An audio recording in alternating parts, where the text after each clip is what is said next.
There it is, boys. Our next bounty. One of the most elusive game franchises in the galaxy. Metroid.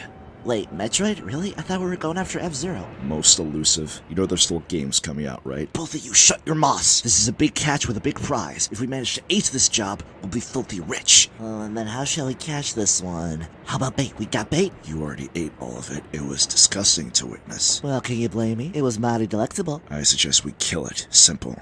You take that back, mister. Show some respect. You have a better idea then? You want to throw a tea party with it? That's plan C. Plan B would be to put it in arm jail. Oh my god. Would you two shut up? Plan D. Kill it. What? No! You get back here!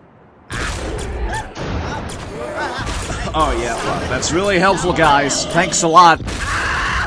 Well, while they're having fun over there, I'll make myself useful and provide some narration. Because, as it turns out, Metroid is weird. What happens when you cross Star Wars with Alien? Something along these lines, I imagine. And by that, I mean a perfect fusion of both franchises. You play as a femme fatale space bounty hunter with a T-shaped visor in their helmet who works for a galactic federation, defeats aliens that grab onto you like a leech, and whose main adversary is a cone-headed skeleton creature with a spear tail. It's like that joke they always use, like, you can copy my homework, but don't make it look too similar. Just sprinkle some Iron Man in there and you're sure to avoid the lawsuit. Meet Samus, the Lara Croft before Lara Croft. She ticks all the boxes of video game pro tags, including being Mew most of the time, possessing nearly infinite abilities, and having a super interesting personality in the manual and manual alone. But don't you worry, we'll make up for that blandness with some sex appeal. She may be plain as bread, but she's hot as toast. And that always seems to work on the simple minds of modern consumers. That hotness not enough for you? What if we give her a super tragic backstory as well? Her parents were killed when she was young and she got taken in by bird people to become a trained warrior. Remember, it's always easier to create excuses for investment rather than,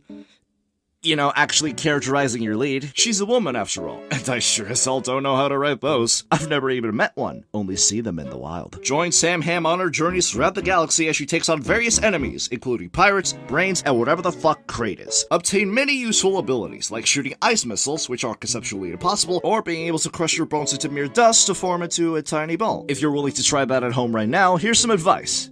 Don't. Watch as Samus Anonymous constantly has to recollect all of these power-ups time and time again, cause even the best bounty hunter in the galaxy can't hold her damn shit together. These missions would go way faster if most of them were instead with her going on a treasure hunt for her own stuff, but logic is secondary. Man, I bet it's gonna be tough for her to regain all her gear. No, super easy. Barely an inconvenience. Oh, really? Yeah, as apparently these very specific power-ups are always found on whatever planet Samwise ends up on. How? Convenience. I'm guessing the Federation that keeps hiring her noticed her constant ineptitude and put those things there as a little pick-me-up. She would have died several times over otherwise. She's like a slice of pizza. Take away the decoration and all that's left is a pathetic piece of dough. And yes, I know this is the second time I've compared Sammy Salami to grain products. Shush your various holes. It's not like she's interesting enough to be compared to any other foods anyway.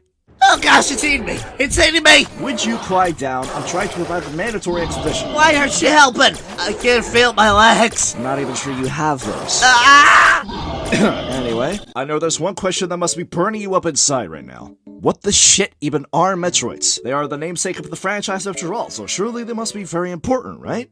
Sometimes, yeah. So basically, the bird people I mentioned earlier created the Metroids to fight against the evil X-parasites. But oopsie daisy, turns out creating a highly dangerous species while your own civilization is on the brink of collapse was a pretty silly move. The Metroids end up in the hands of the space pirates who wish to use them for evil because, and Sammy Lawrence gives chase. Then starts a whole cycle where she destroys the Metroids, only for them to come back, only for them to be destroyed again, cycle repeat. I mean, they're basically forced to keep those miniature vampires around. What else are they gonna name the franchise? She-Goth? Jelzap?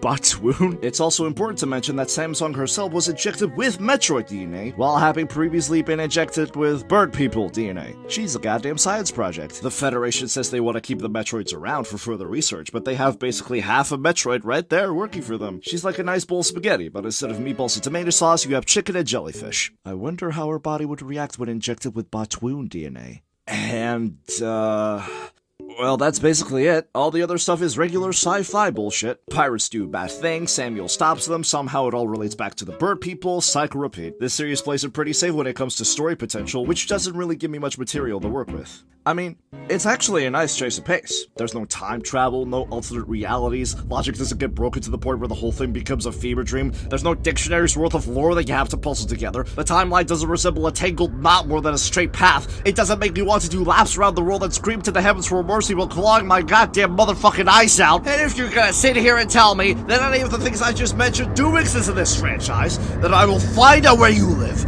come to your house, and drench your walls in the blood of God! So, since there's not much more to make fun of, let's do some random fun facts I found on the Metroid Wiki. Apparently, in an official game based off Men in Black 3, there's an unlockable character named Samantha Aaron, in clear reference to Sam Elliott over here. My guess is as good as yours as to why the fuck that's a thing. The game wasn't even made by Nintendo, so it makes even less sense. It was made by Gameloft, the same people who brought us classics like Minion Run. I'm guessing someone at staff was a really big Metroid fan and just decided to slide a reference in there. Whoever did that is a bigger Nintendo fan than the folks who made that Captain N show from the 80s, which featured Mother Brain as one of the main players, but not the Someis Riffer herself because, and I quote, they had never heard of her. Way to hire the right people to create your ads, trillion-dollar company. Another fun fact is that in an official Valentine's Day couple section of Nintendo Power, the winning pair was Calamus fucking Flaren and Django fucking Fett. So even they're aware of how similar they are. I mean, they are both space bounty hunters with lots of futuristic armor and weaponry, with a teeth-shaped visor in their helmets. Both were orphaned at a young age and were then taken in and trained to be fierce warriors, and